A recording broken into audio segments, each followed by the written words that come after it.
Hallo miteinander, herzlich willkommen zum Briefing Tortur Gravel 2022. Hier mal von einer anderen Location als irgendwo in einem Büro. Wir befinden uns hier in der Anflugschneise des Zürcher Flughafens auf der sogenannten Panzerpiste.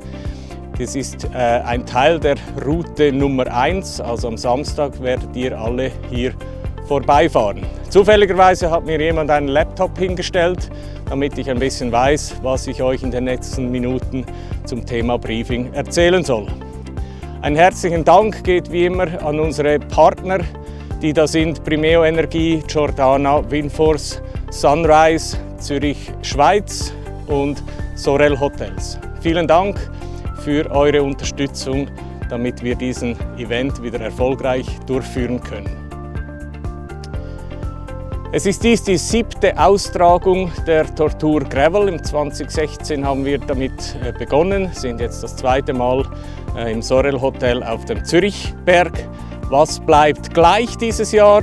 Dieses Jahr werden die Etappen Samstag und Sonntag gleich lang, gleich hart und mindestens gleich viel Spaß bieten wie im vergangenen Jahr.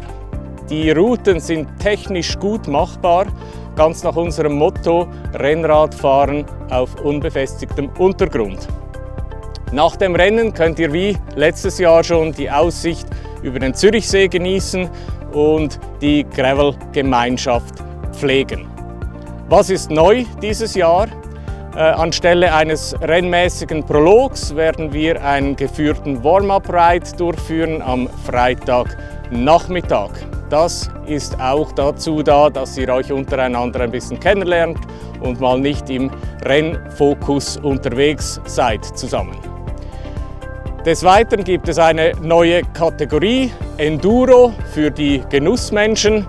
Da geht es nicht darum, möglichst eine schnelle Zeit zu erreichen, sondern die Gegend zu genießen, das Graveln zu genießen und die Landschaft, die euch hier gezeigt wird, auch dementsprechend genießen könnt. Wir sind erneut im Sorel Hotel Zürichberg. Start- und Zielort wird jeweils von da aus sein. Ihr habt auch die Möglichkeit, mit der Unterkunft für die Premium Package Buchende da oben zu residieren und eine wunderschöne Zeit oberhalb des Zürichsees zu genießen. Ich habe es vorher schon angetönt, wir werden keinen rennmäßigen Prolog mehr durchführen, sondern einen Warm-up-Ride am Freitagnachmittag. Das werden etwa 20 Kilometer sein, die mit Guides absolviert werden in diversen Gruppen. Es ist kein Rennen, es ist eine Ausfahrt, eine gemütliche Ausfahrt, um sich für Samstag und Sonntag vorzubereiten. Wir können auch da unsere Gemeinschaft genießen und werden während diesem Warm-up-Ride auch das neue Tortur Gravel Trikot tragen, sodass wir auch identifizierbar sind für andere Fußgänger und Verkehrsteilnehmer. Die Etappe 1 am Samstag wird ab dem Zürichberg starten. Wir werden geführt die ersten paar Kilometer absolvieren. Es wird dann nochmals das ganze Feld angehalten und dann wird die Meute losgelassen. Die Etappe ist ca. 90 Kilometer lang mit etwa 1600 Höhenmetern und führt, wie vorhin schon ausgeführt, hier über die Panzerpiste zwischen Rümlang und Bülach, wo ihr, wenn ihr Glück habt, auch direkt mal ein Flugzeug sehen werdet, welches direkt über eure Köpfe landet hier in Zürich-Kloten. Die Etappe 2 namens Go East startet auch am Zürichberg, etwa 74 Kilometer, 1250 Höhenmeter, wird dann über den Zolliker Berg, über die Forch und den Pfannenstiel Richtung Zürcher Oberland geführt und dann in einem schönen Kreis wieder zurück zum Sorel Hotel auf dem Zürichberg. Sicher wieder 2 ganz coole Etappen. sehr viel Gravel. Wo es geht, werdet ihr Gravelstrecken antreffen. Wie auch schon vorhin gesagt, es wird technisch nicht allzu anspruchsvoll sein, aber ihr werdet euren Spaß haben. Genießt auch ein bisschen die Landschaft, die Aussichten, die euch da geboten werden und stellt sicher, dass ihr dann gesund und munter wieder zurückkommt ins Sorel Hotel auf den Zürichberg.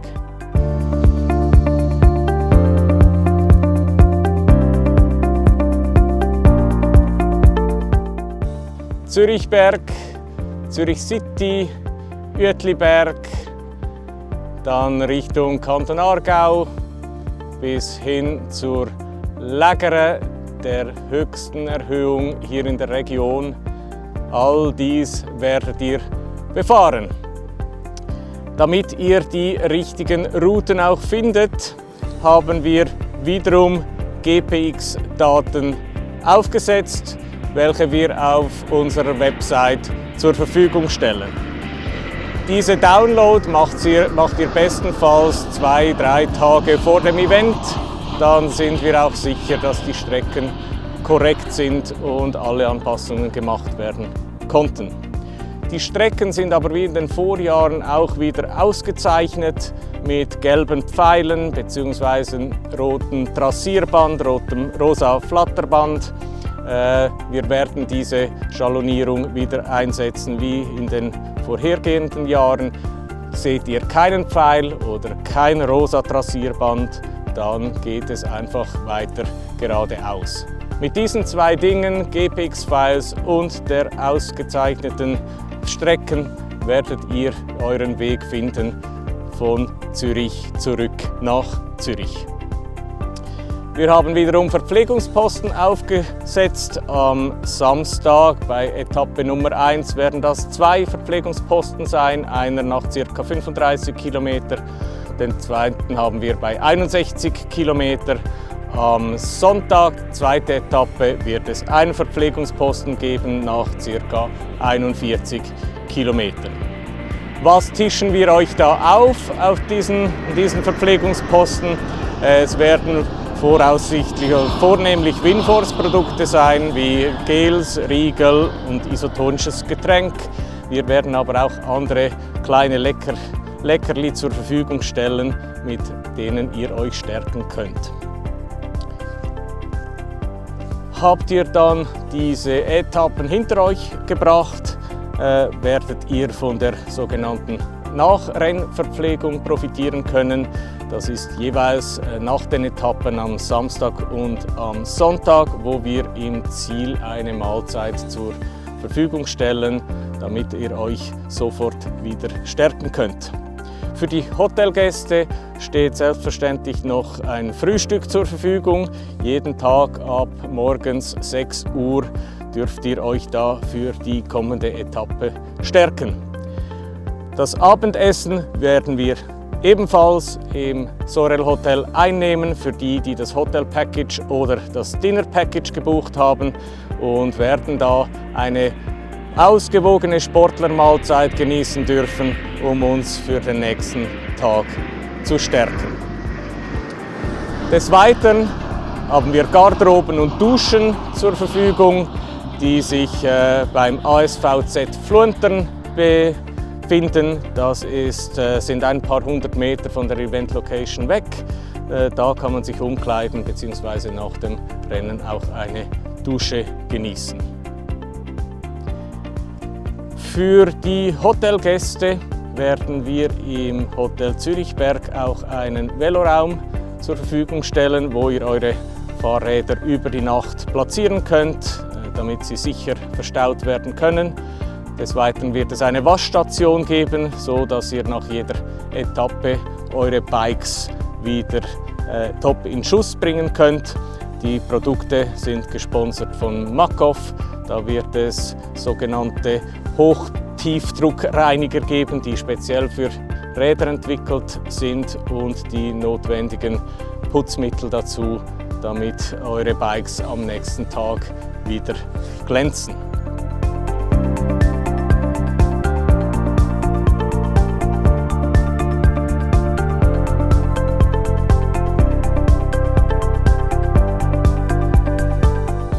Wir kommen zum dritten und letzten Teil des Briefings. Wir haben uns nochmals ein bisschen räumlich verschoben. Jetzt sieht es aus, als würde ich in einem Outdoor-Homeoffice sitzen. Wir kommen zu den Startzeiten. Freitag, 28. Oktober, werden wir den Warm-up-Ride um 4:30 Uhr nachmittags starten. Vorangehend haben wir das Check-in geöffnet von 14 bis 16 Uhr. Samstag, 29. Oktober, wird der neutralisierte Start um 8:00 Uhr stattfinden. Dasselbe gilt auch für den Sonntag, den 30. Oktober. Wichtig noch zu beachten, es ist Zeitumstellung an diesem Wochenende von Samstag auf Sonntag, also stellt eure Uhren richtig, damit ihr am Sonntag auch zur richtigen Zeit am Start seid. Wichtiger Punkt noch zum Thema Anreise, Parkplätze. Die Hotelgäste des Sorel Hotels können ihre Fahrzeuge selbstverständlich in der Tiefgarage des Sorel Hotels parken. Auch andere Gäste, solange es Parkplätze hat im Sorel Hotel, dürft ihr eure Fahrzeuge gern da oben ins Parkhaus stellen. Wir empfehlen euch aber auch noch den Parkplatz bei der Kunsteisbahn Dolder, wo man das Fahrzeug für eine längere Zeit für einen geringen Betrag platzieren kann. Ich komme nun mit dem wichtigsten Teil dieses Briefings, und das sind die Verhaltensregeln. Jeder bitte neben dem Garmin-Gerät, das ihr auf eurem Fahrrad aufmontiert, wenn ihr denn eines habt, hat eine Glocke, und zwar vorne am Lenker, eine laute, funktionierende Glocke. Das ist obligatorisch für den Start. Dies vor allem, um euch bemerkbar zu machen bei anderen Wegeteilnehmenden wie Fußgängern, Reitern etc. Wichtig, obligatorisch für den Start eine funktionierende Glocke. Ihr begegnet Fußgängern mit größtem Respekt.